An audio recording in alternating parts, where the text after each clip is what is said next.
bahagia, salam kebajikan, rahayu. Salam sejahtera bagi kita semua. Halo arek-arek Semaga, kembali lagi di Semaga Cast, Semaga Podcast.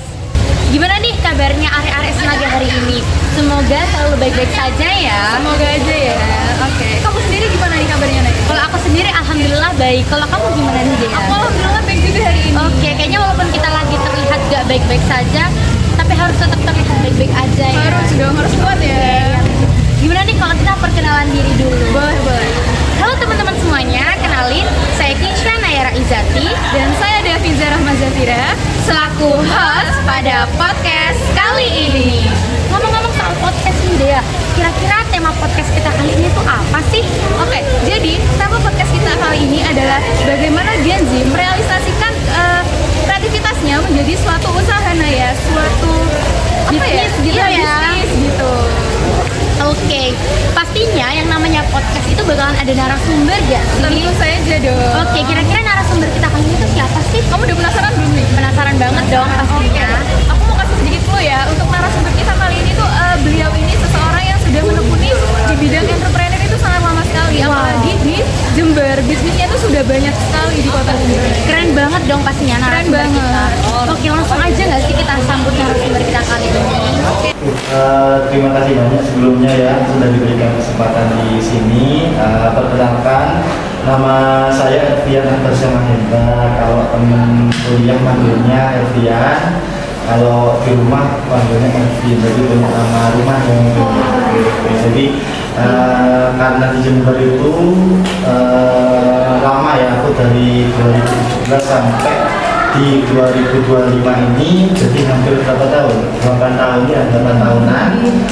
Jadi anggapannya pindah ganti KTP aja. Caranya gitu ya. Nah, di sini di Jember saya itu memang berangkatnya merantau dari kota sebelah Lumajang ya. Punya saudara teman, jadi saya dari Lumajang karena memang kuliah di Universitas Jember. Dari situ ya kan, kalau merantau biasanya kan nggak enaknya itu jauh dari rumah ya. Kalau biasanya kalau kalian pulang makan langsung ambil, kalau aku harus beli dulu, antri dulu dan lain sebagainya. Jadi dari situ kuliah di jurusan S1 Ilmu Komputer Sistem Informasi. Jadi memang basicnya aku dulu suka laptopan, suka pegang laptop aja, pegang laptop. Nah, dari situ bukan gamers tapi ya, aku game cuma yang game biasa aja, game bola dan lain sebagainya. Nah, dari situ karena sudah merantau, jadi memang terbiasa untuk bisa survive sendirian gitu. Anggapannya kalau mau ngontak orang tua terus kan dalam posisi apa ya, kalau pribadi kayak sungkan gitu ya, apalagi kan kalau orang rumah juga nanti kalau dicurhatin malah kepikiran gitu. Nah dari situ aku kuliah jalurnya beasiswa, jadi pakai, kalau sekarang KIP ya mungkin ya, nanti kalau akan kuliah jalurnya KIP. Nah kalau dulu namanya bidik misi. Jadi kalau bidik misi itu setiap bulannya dapat beasiswa buat itu. Cuman kalau zaman itu dulu itu dirapel, jadi 3 bulan baru cair gitu. Nah terus kalau kan sebenarnya langsung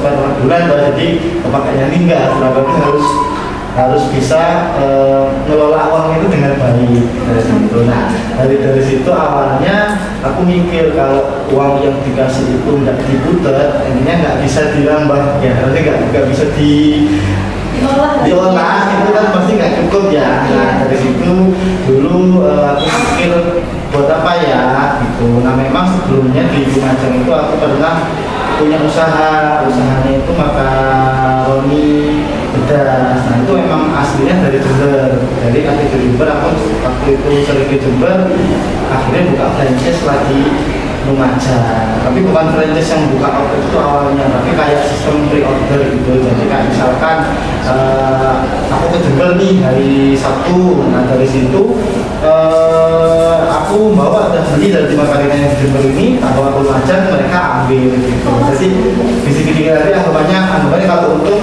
aku ambilnya 5.000, contohnya tak jual 6.000 atau 7.000, jadi dari situ. Tapi alhamdulillahnya karena memang di Lumajang ini dulu memang nggak serami sekarang ya, jadi memang kayak titip-titipan makanan tuh dulu rame, nah, kayak contoh kayak cemilan atau mungkin terus dan sebagainya itu kan di rumah aja nggak ada, jadi rame gitu. Intinya kalau sekarang itu nyebutnya apa ya, jasa titipan, just tip ya, just tip gitu ya, just tip. Nah itu tak sampai dulu itu sekaligus ini, kalau di rumah aja kan belum masuk ojek online ya dulu, berarti ada ojek WA, jadi aku juga ojek WA, jadi pesennya itu lewat WA atau kalau dulu bukan WA ya, BlackBerry Messenger, BBM lah ya. Dari situ kuliah, akhirnya aku waktu dulu mikir, oh ya udah, aku dulu waktu SMA ada basic seperti itu tak lakukan lah. Jadi waktu awal kuliah itu aku tetap ojek WA itu sama mencoba jualan hal yang kecil itu. Nah dari situ sampai kuliah selesai. Nah alhamdulillah aku mikir dulu kalau misalkan memang kuliah kan aku juga dibantu pemerintah ya, terus juga kalau aku kuliahnya itu nggak niat pemanasan tuh pertama bukan moral ya, kayak contoh orang tua kan sudah senang anaknya kuliah, tapi kalau di perantauan itu ternyata malah tidak sesuai dengan ini, kasihan. Dari situ aku mikir semua tak ikuti ekskul dulu, mulai dari himpunan itu secara OSIS ya, kalau di SMA ya himpunan, terus ada UKM ya kayak UKM olahraga, pokok banyak. Jadi di situ aku mencoba untuk memanfaatkan semua channel di sana gitu. Jadi anggapannya mencoba untuk menjadi banyak teman baru, karena kalau di perantauan itu kalau nggak punya teman kan susah ya. Dari situ aku berusaha bisa perfect di sana sampai akhirnya di 2022 itu aku ditawarin sama temenku yang main bola di luar. Mas Elvia dia lebih tua dari aku, mungkin umur sekarang umur 25 tahunan ya. Ayo ikutlah mau buka kafe gitu lah. Aku ini malah bingung, aku tuh biasanya emang ke kafe, lagi kok malah diajak bikin kafe dengan dosis yang memang sebetulnya aku nggak pernah kepikiran gitu. Tapi waktu itu aku mikir pasti kan aku masih kuliah, tak jawab gini, dan aku punya aku punya mindset ketika orang mengajak aku itu pasti orang itu melihat hal lebih yang dia lihat dari yang lebih tadi. Nah dari situ gimana aku khawatir dulu, pertama dulu mungkin dari segi kuliah aku takutnya nggak bisa lulus ya kan, nggak enak kan, walaupun punya usaha tapi nggak lulus kan pasti orang tua kan pengennya kan anaknya sarjana gitu. Dan dari situ aku bilang mungkin aku bisa ikut bergabung buat kafe gitu, tapi dalam waktu dekat ini aku mau menyelesaikan tugas kuliah itu dulu. Nah alhamdulillah partner itu dia menjelaskan konsepnya, aku juga cocok. Jadi konsepnya kan memang dulu yang profil utama itu kopi kampus itu ya, memang awalnya untuk mahasiswa ya mas gitu. Terus harganya murah-murah aja ya, tapi balik lagi secara konsep itu aku diajak dan tak dengarkan tuh sesuai dengan apa yang tak inginkan gitu. Dan orangnya berkenan, nggak memaksa untuk aku harus terjun full waktu itu gitu. Apalagi kan itu waktu zaman COVID-19. Nah itu dari situ akhirnya ketemu partner yang cocok, akhirnya ya udah aku gabung sana. Nah kalau dibilang berarti sampai diajak Mas Eka diajak karena punya uang. Nah waktu itu ya bukan yang uang besar, berarti memang waktu kuliah itu aku sering ikut lomba. Kalau sekarang sih bahasa kerennya startup ya, kalau dulu cuma lomba ini bisnis plan dan lain sebagainya. Jadi dari itu lomba uangnya dapat hadiah ditabung, nah dari itu mungkin ya cukup lah buat modal awal usaha, tapi nggak yang sampai ratusan juta enggak. Jadi dari situ bukalah kopi kampus itu dengan segala ilmu yang mungkin nol ya, jadi nggak tahu itu caranya membuat minuman gimana, makanya juga jadi emang rata-rata berjalannya belajarnya bareng-bareng gitu. Nah akhirnya di kopi kampus itu 4 orang yang masuk, itu memang aku yang minta dulu, mas aku yang bagian itu daerah UNED, cari 2 orang lagi yang bagian daerah Universitas Muhammadiyah sama Poltek. Jadi kan memang kalau di daerah kampus kan yang gede-gede itu. Nah dari situ akhirnya ya sudah, dulu mikirnya ya kamu tolong sini gitu. gitu. Nah dari situ alhamdulillah 2022 buka kopi kampus, 2023 buka kopi bos. Nah karena emang dulu awalnya kopi kampus buat mahasiswa, kopi bos buat kan sekarang Jember arahnya sudah musik-musik terus. Nah daripada kita konsepnya pertama mending buka tempat baru yaitu kopi bos itu. Nah alhamdulillah di 2024 itu buka lagi, bukanya di Bristol. Nah 2024 kenapa kok buka lagi? Konsepnya berbeda. Kalau yang ini lebih ke restoran untuk keluarga. Jadi orangnya yang datang ini beda-beda. Jadi aku kalau dari rumah berangkat ya tak pikirkan dulu aku tuh mau dengerin musik, mau laptopan apa mau makan. Nah, jadi kalau itu arahnya beda-beda gitu. Itu alhamdulillah sampai sekarang berjalan dengan ya cukup lancar ya. Tapi namanya usaha juga memang kadang ada naik turunnya. Kalau di kampus memang berpengaruh ke mahasiswa. Kalau mahasiswanya pulang kampung, merantau pulang, nah itu memang menurun. Tapi kan kita yang penting bisa mengatasinya aja. Luar biasa, Iya, luar biasa banget. luar biasa. Berkesan sekali. Sebelum menjadi seorang entrepreneur berarti sebelumnya udah melewati fase-fase yang sulit ya kan? Mungkin dari Kak Evian sendiri seorang entrepreneur nih Iya, betul. arti kewirausahaan itu apa sih Kak?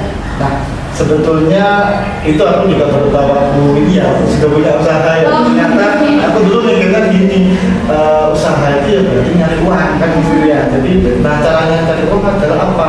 Kita bisa dapat barang yang murah dijual ditambahi untung terus dijual ke orang bisa laku rasanya gitu. Nah sebetulnya kalau pemahamanku pribadi kewirausahaan sebetulnya kita itu bisa berpikir kreatif sama ada keuntungan yang dihasilkan gitu. Jadi contoh kita punya proses, contohnya aku buka kewirausahaan sebuah tempat makan ya, berarti aku harus mikir kira-kira mau jualan apa, mau contoh jualan apa, itu sudah ketemu nasi goreng. Nah nasi gorengnya biar enak gimana, nah itu juga terus biar aku gimana. Jadi nggak cuma kamu tuh berjualan tapi banyak hal lainnya gitu. Nah dalam berwirausaha menurutku ada hal yang paling penting yaitu kamu harus bisa melihat peluangnya gitu. Kalau dulu aku caranya gampang, aku merantau 4 tahun saat kuliah di Jember, waktu itu aku mikir apa ya yang nggak ada di Jember ini ya gitu. Atau yang kedua kira-kira di Jember ini apa ya yang paling banyak rame.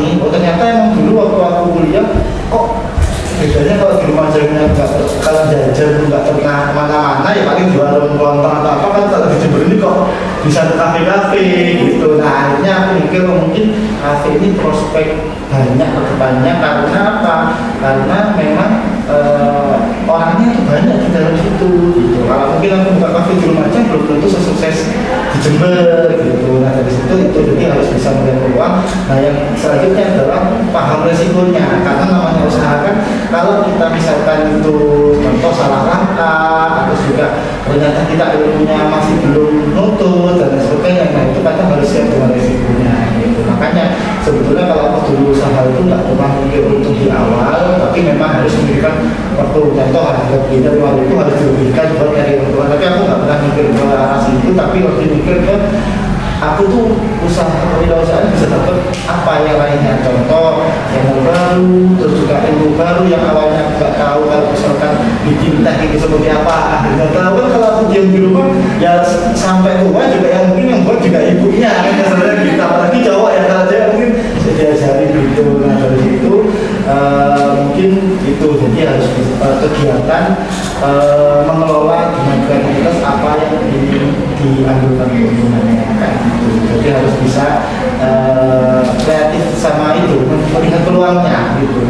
Bedanya sama kalau mungkin kerja itu orang ya kamu bakal kerja dari jam 8 pagi sampai jam 4 sore, ya itu sudah tahu tugasnya. Nah kalau berwirausaha itu kadang random gitu aktivitasnya, kadang Senin itu ngapain, Selasa ngapain gitu.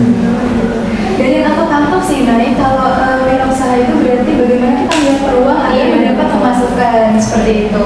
Oke, kalau menurut dari Kak Evian sendiri nih sebagai salah seorang pebisnis, nah menurut Kak Evian, gimana sih caranya kita untuk memunculkan ide-ide bisnis itu kira-kira seperti apa? Oke. Nah, kalau dari aku dulu ini sih biasanya seperti yang dokter tadi ya, sebetulnya yang paling simpel itu lihat di sekitar kalian gitu. Karena contoh nih kalian mau buka usaha di Jember ya udah kamu jangan lihat di kota lain, lihat di daerahmu ini apa sih yang memang banyak diminati sama orang-orangnya gitu. Nah contoh dari situ lihat kira-kira apa anggapannya kalau satu kita mau bisnisnya F&B ya, makanan minuman ya namanya ya. Nah makanan minuman itu apa yang disukai orang Jember ini gitu. Nah terus yang kedua bisa melihat dari kita sudah tahu ya, oh di Jember ini yang paling laris itu adalah jualan mie pedes contoh ya, mie pedes. Nah dari situ kamu harus lihat di kota lain ada nggak ya yang nggak ada di Jember, yang mungkin kalau masuk di ini pas atau cocok kayak gitu. Nah dari situ bisa ditanamkan. Karena memang kalau dibilang usaha itu nggak bisa dicontoh, bisa gampang dicontoh, itu gampang. Kayak contoh kamu jualan kue, resep kue di internet itu banyak, cuma kan banyak lagi yang nggak bisa ditukar adalah rezeki sama keurutannya.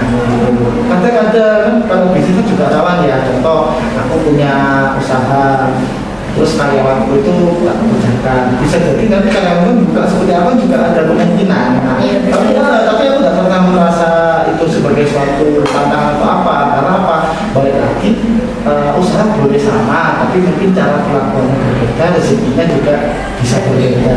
Jadi sebetulnya kalau mau amati dulu modifikasi juga tidak ada yang salah, yang penting kita nggak mencuri apa contoh resep-resepnya atau apa, itu nggak dilarang lah. Tapi kalau memang kita mau contoh di Jember ini apa ya yang ramai ya, pokoknya kalau di Jember ini contoh yang paling ada dari kampus ya, barusan tadi pagi aja makan tahu kocek. Nah saya tahu kocek kan dulu tahu kocek ada satu brand A. Nah kalau mau jualan tahu kocek juga nggak apa-apa, tapi kan harus ada perbedaannya. Toh juga orangnya marah nggak mungkin marah, kalau itu juga sama-sama orang usaha kasarnya gitu. Nah kalau kualitas bisa dari, karena kalau penting buat kita melihat apakah ini diminati ya sama orang ini. Kalau kalian jualannya mungkin di Jember kurang diminati ya, buat apa gitu kan, nanti akhirnya nggak kebeli terus nggak laku kasarnya gitu. Nah memang ada beberapa, apalagi dengan uang kita yang tipis ya, maksudnya nggak sebanyak orang-orang kaya yang lain ya. Jadi yang namanya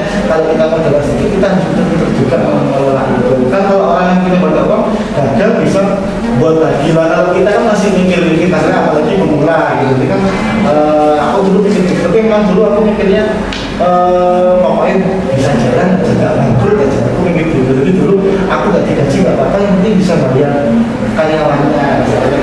Nah apalagi sekarang di dunia internet banyak ya, kayak sekarang aja yang aku baru lewat itu, kalau kalian tahu ada minuman kayak cupnya es teh itu ya, terus atasnya itu kayak ada mangkok isinya jajan-jajanan. Kan itu di TikTok, di IG kan juga sudah dari lama ya, akhirnya ternyata di Jember aku muncul lagi masuk. Nah kayak gitu mungkin ya dia akhirnya bisa kontak keluar ya, ramai tadi aku lihatnya. Tapi memang kan kalau orang-orang sini juga kadang kan FOMO ya, apa, jadi cuma ikutan tren ya. Nah maka dari itu habisnya ramai laris, nah kita harus punya PR mempertahankan itu gimana gitu. Kalau gara-gara cuma uniknya aja, tapi nanti kalau orang nyoba layanannya lama, nggak enak, kan orang nggak bakal balik gitu.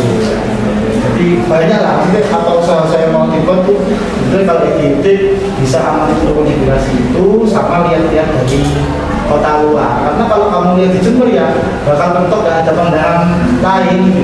Kalau dulu aku punya di catatan HP itu gini, yang nggak ada di Lumajang apa ya, yang ada di Jember apa ya. Jadi aku di Jember lihat, oh kayak contoh yang di Lumajang nggak ada itu apa ya, oh yang di Lumajang ada, di Jember nggak ada itu gini.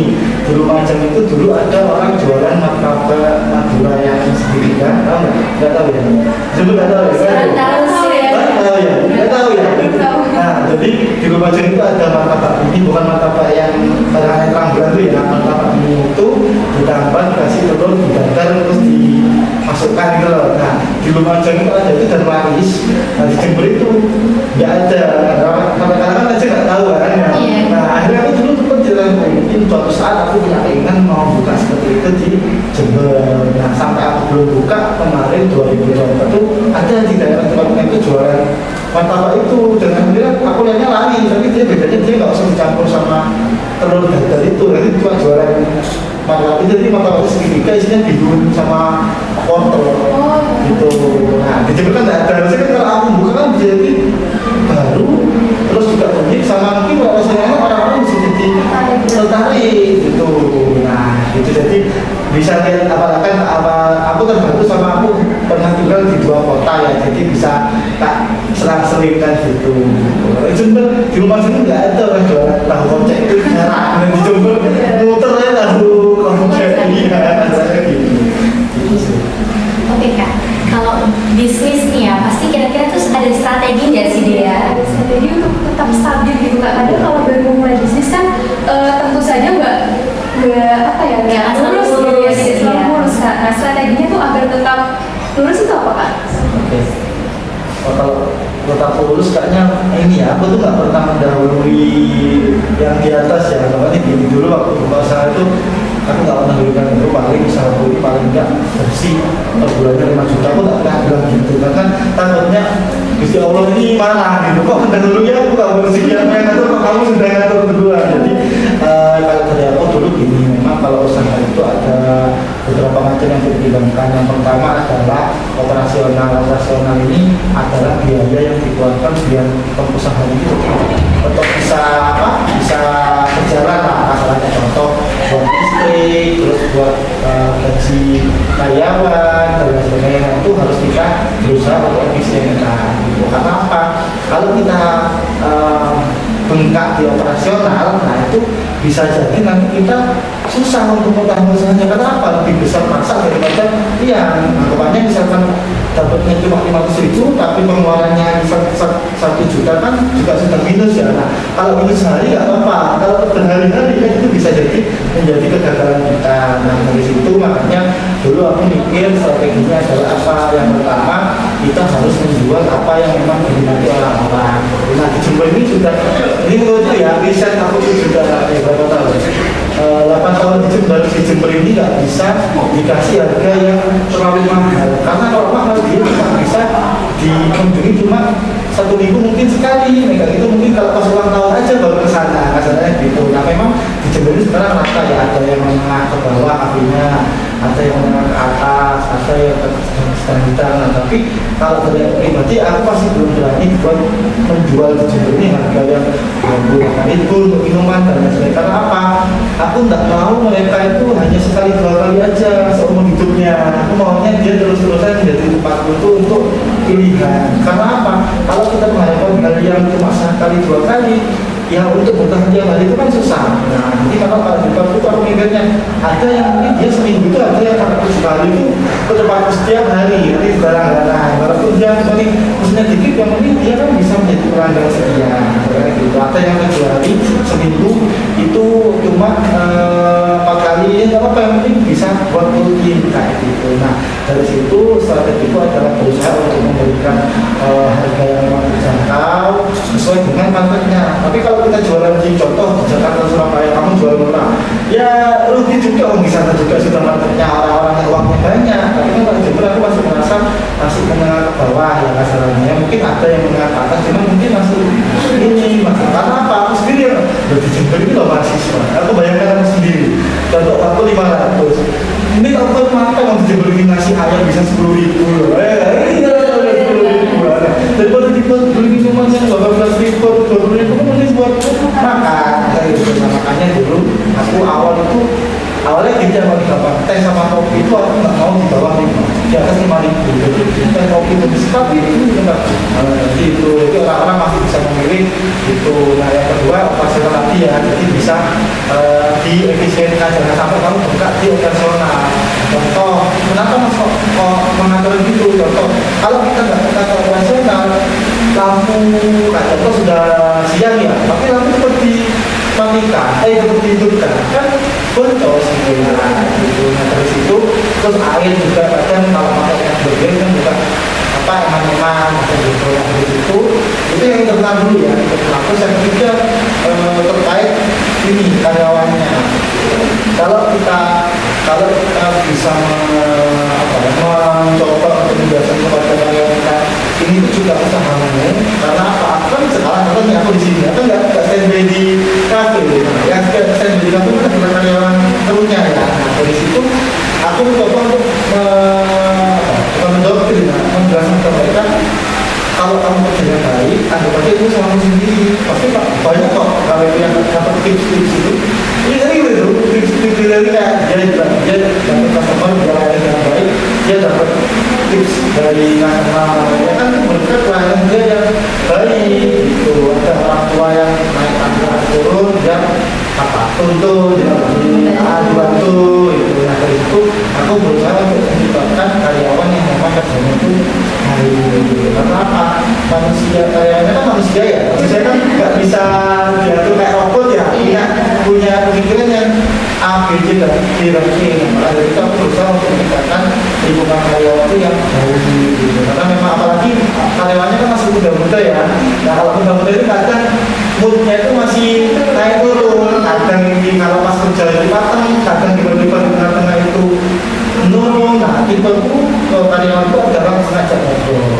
Karena kalau konsepnya itu langsung tegur, marah atau apa ya dia bisa sudah turun duluan. Jadi aku tidak pernah memposisikan diriku sebagai bos. Jadi aku kesana ke kafe itu untuk ya wis ngobrol sama mereka gitu. Jadi sistemnya memang kekeluargaan. Aku nggak ingin mereka itu takut sama aku. Karena apa? Ngapain takut sama aku? Kita juga nggak ada tampak kayak begitu. Gitu. Itu yang benar. Kalau yang eksternal adalah berusaha untuk menjangkau pasar yang benar. Nah, memang strategi yang pertama adalah lokasi, itu yang penting. Jadi kalau kamu kayak kita tadi, kenapa Pak nggak buka kafe di Lumajang? Karena di Lumajang mungkin mahasiswa jarang ya, makanya aku lebih berani di Jember gitu. Nah terus kalau dari lokasi juga yang udah terjangkau sama strategis ya. Dulu aku juga gambling, tapi aku kan jual ya, mau ke arah anti logo itu kan. Tapi aku dulu mikirnya ini mungkin setahun ke depan bakal rame. Karena apa? Di daerah aku itu sudah tidak ada tempat lagi buat orang-orang itu untuk membuka usaha.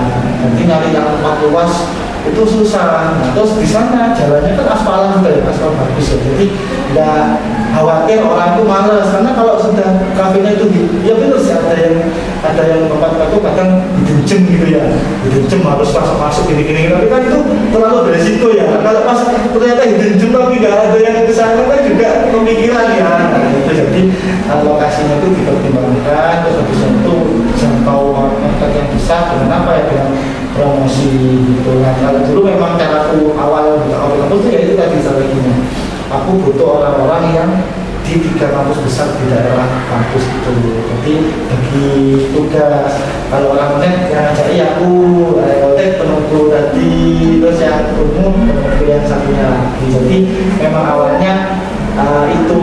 Nah memang aku bukanya kan setelah zaman COVID sudah agak menurun ya. Jadi kalau aku bukanya waktu COVID ya siapa yang mau ngafe. Tapi kalau COVID kan pandemi ya betul. Nah dari situ lokasi terus promosi sama memang kalau katamu tadi biar bisa konsisten ya. Nah adalah ya kitanya itu harus konsisten. Contoh aku punya 3 tempat sampai sekarang pun tuh aku setiap hari menyusun jadwal. Jadi kalau misalkan nih pagi aku ke kopi kampus, berarti aku siang harus ke yang satunya, sore atau malam yang satunya.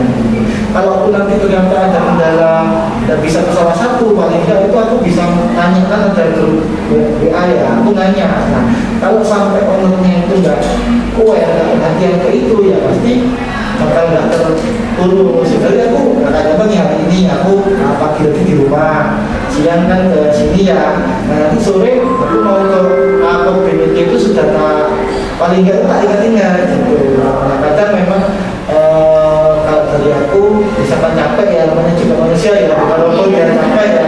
Nah aku pantau itu, jadi aku tuh setiap hari itu punya agenda kira-kira apa yang mau tak tanyakan di kafenya itu. Kalau misalkan contoh kemarin angin ya, ternyata di kopi kampus itu atapnya itu ada yang lepas. Nah kalau ownernya itu nggak ngereken, nah kan pasti bakal diabaikan kan. Nah itu kan juga ada gitu. Memang kalau contoh nih pas musim sepi ya, sepi itu biasanya nggak tak spill di musim sepi. Mahasiswa itu kan ada yang bulan itu sampai 2 bulan. Kalau bulan itu biasanya Desember, Januari, Februari itu tambah sepi. Desember, Januari itu mungkin akan menurun ya. Rencana apa ya, berarti di operasional itu dihemat gitu. Kalau yang biasanya itu keluhnya memang awalnya kalau habis 10 berarti kalau pas kondisi sepi ya bisa dikurangi gitu. Karena kalau kita tetap di angka 10 dari 10 kru ya dari mana namanya berapa kan turun, harusnya kan ada yang dikurangi itu gitu. Oke Kak, Luar biasa. ya luar biasa banget. Oke, kita ini tadi kan udah ngebahas tentang kestabilan dalam bisnis ya. Tentunya stabil itu kan masih ada struggle-nya juga ya dalam bisnis. Nah, kira-kira nih menurut Kak Elvian secara singkat aja nih, kegagalan itu kan pasti terjadi ya ketika kita ingin mencapai sesuatu kesuksesan. Nah, terkadang orang-orang itu menganggap bahwa kegagalan itu berarti udah menjadi akhir dari segalanya. Bahkan padahal itu kan kegagalan itu kan adalah salah satu jalan untuk menjadi kesuksesan, untuk menuju kesuksesan maksudnya gitu. Menurut Kak Elvian untuk menghadapi kegagalan itu seperti apa? Iya. Mungkin ini juga ya, aku kalau dibilang sekarang sudah 8 tahun ya, 8 tahun di Jember ya. Jadi memang dulu ya awal-awal itu aku ya juga mungkin mental yang kurang kuat ya. Jadi ketika uang 50 tak buat usaha tiba-tiba habis itu dulu aku sampai aduh ini aku terus cari gimana lagi kayak gitu. Tapi memang dari pengalaman dan apa yang sudah dijalani itu semakin sedikit demi sedikit bakal melatih mental kita untuk menghadapi kegagalan itu. Jadi sama kayak gini, dulu aku awal-awal kalau pas usaha ya kok sudah melakukan semuanya ini kok nggak bisa rame, misalnya gitu kan. Nah dari situ aku mikirin ini apa memang sudah bukan jalannya ya seperti itu. Nah memang itu ada poin yang lupa tak sampaikan. Jadi kalau kita berbisnis itu kita bisa menemukan lingkungan yang mungkin mensupport kita, itu yang penting. Karena apa? Kalau kita punya partner yang ternyata malah mengegalkan ya nggak ada yang menyemangati atau apa, pasti bakal down sudah. Nah alhamdulillah berkat usaha ini aku menemukan beberapa bukan circle ya, teman-teman baru yang dia juga pengalamannya mungkin lebih banyak dari aku. Nah itu aku bisa mendapatkan ilmu dari beliau-beliau itu. Jadi memang makanya kalau saya itu nggak bisa kita itu sendiri harus kolaborasi. Anehnya mereka semua itu nggak ada kata nih aku sama tim kami lain itu nggak pernah menganggap China. Jadi ya wis kolaborasi kadang ya juga kalau makan keluar bareng juga bareng-bareng gitu. Nah memang itu aku dulu pernah merasakan kayak gak bisa kayak gini. Tapi alhamdulillah semakin sekarang ini mungkin lebih terlatih ya untuk menghadapi itu yang memang teman yang disebut tengah di balik kita itu juga penting. Karena apa? Kalau kita ternyata saat gagal itu tidak bisa menemukan solusi dari diri sendiri, bisa jadi solusinya bisa jadi dari orang lain. Dan bukan orang lain aja, keluarga kita juga bisa menjadi solusi buat kita. Karena apa? Orang tua kita itu hidup lebih lama dari kita, pasti dia juga sudah menemukan ini. Orang tua kita itu gini loh, sudah tak kasih tahu di situ tuh ada lubang, makanya kamu tidak tahu biar nggak kesana. Nah, tapi kadang anak muda itu idealisnya itu tinggi, nggak percaya gitu. Padahal aku sudah dulu pernah digitukan. Kan aku kalau itu panggilnya mama ya. Mama itu sudah umur, mama itu yang di dunia ini sudah lama daripada kamu. Kok awak mungkin tidak dikasih tahu kok nggak bisa gitu. Nah jadi dari situ aku mikir kita juga harus belajar dari orang-orang yang mungkin lebih dahulu dari kita. Nah makanya kita nggak bisa harapkan kalau kita punya usaha itu kita sombong ya, seakan-akan kita ini nggak ada saingannya atau apa. Akhirnya kita dibenci orang, nggak ada yang mau nolong kita. Siapa yang mau nolong kita? Aku pun ketika dulu sempat kan pertama itu 2 kali kena musibah, atapnya itu lepas semua kena angin. Aku kan tuh beliau ya. Aku sekarang ini sebenarnya nggak tahu angin itu beliau apa. Tapi emang lepas semua posisi habis liburan ke Bali sama perutku semua. Jadi anggapannya uangnya habis ya karena liburan ya. Pulang itu sudah melihat kawinnya itu puing-puing ya. Dari situ aku mikir apa ya caranya.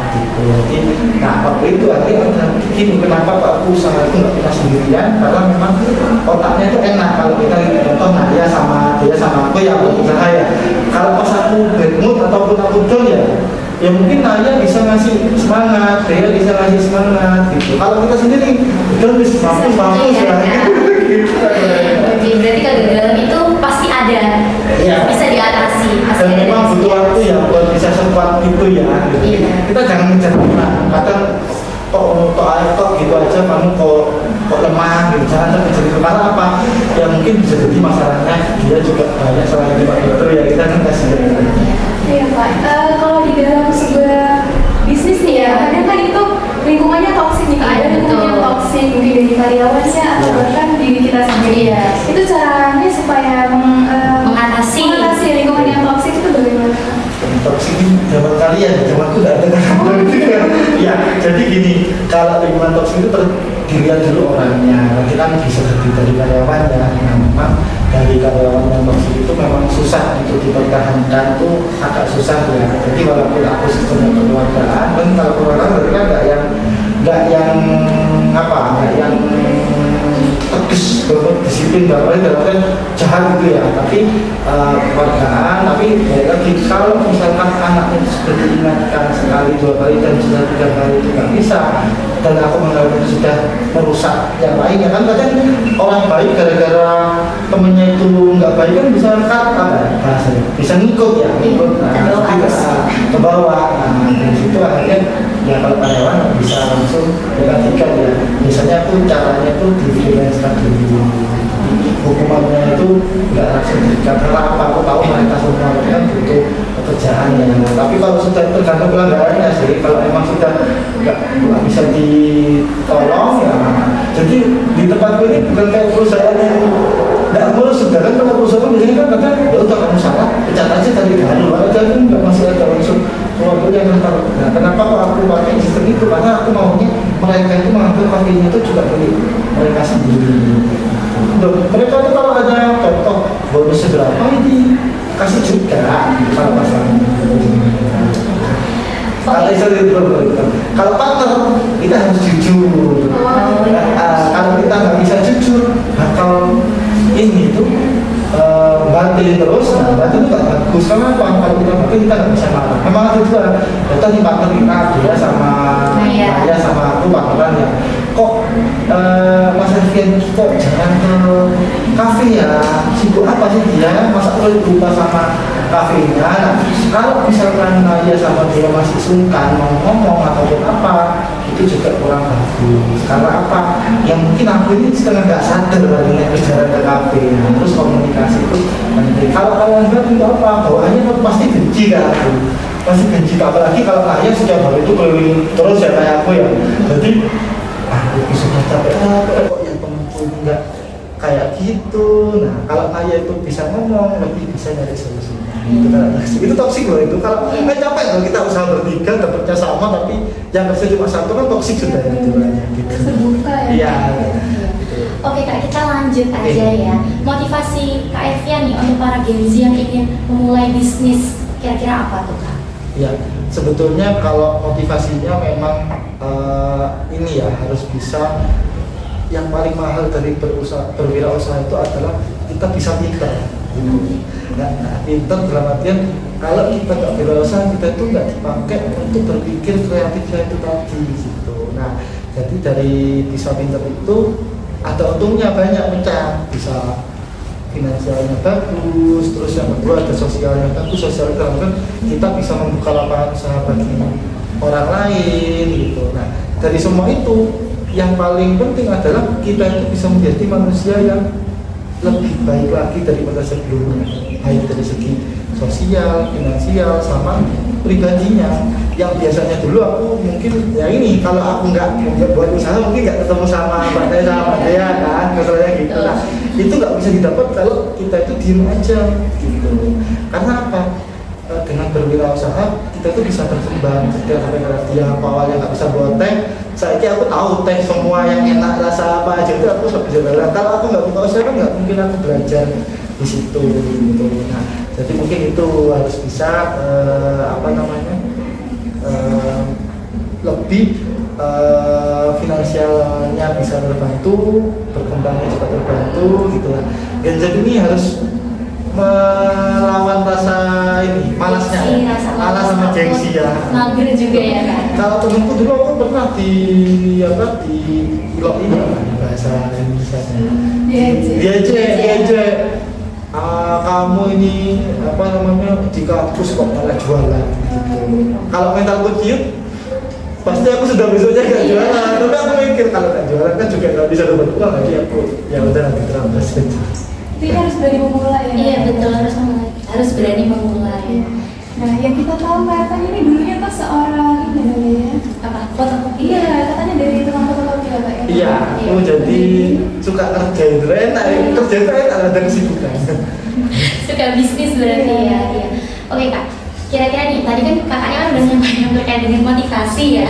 Nah, kira-kira nih menurut Kak Ervian, pesan-pesan untuk para Gen Z itu apa sih Kak? Oke, nah kalau pesan-pesannya mungkin selagi masih muda memulai lebih awal itu baik bagi kalian. Karena apa? Kalau kita lebih awal mencoba, gagalnya kan bisa lebih awal ya gitu. Karena kalau sudah semakin bertambah usia, kita banyak pertimbangannya.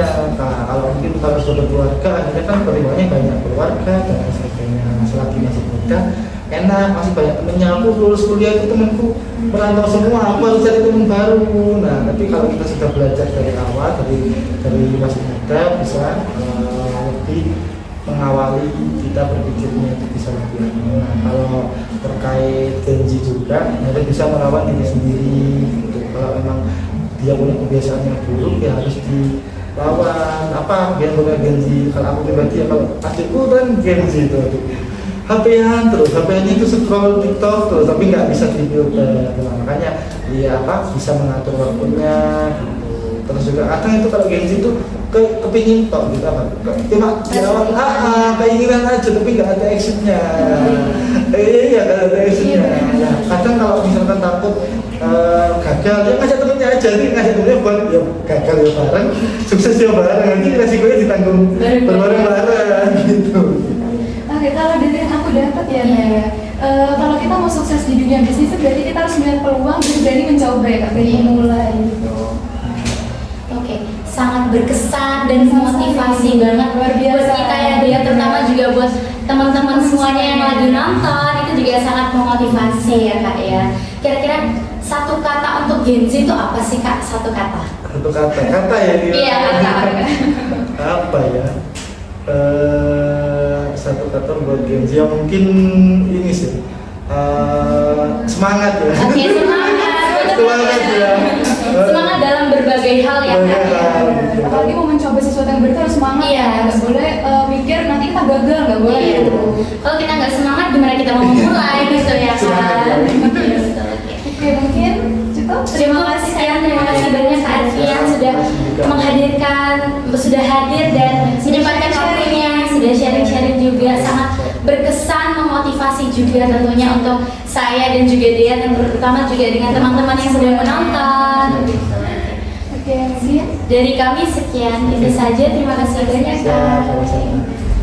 Oke, gimana nih teman-teman? Kita semua udah mendengarkan percakapan seru hari ini yang sangat memotivasi dan juga mengedukasi teman-teman semuanya, ya kan Dea ya? Mungkin udah nggak kerasa ya, kita sudah sampai di ujung video sama ujung acara. Ya betul, oke. Sampai bertemu di podcast berikutnya ya. Saya Kisha Naira Izati Dan saya Devin Zara Mazafira, pamit undur diri. Terima kasih.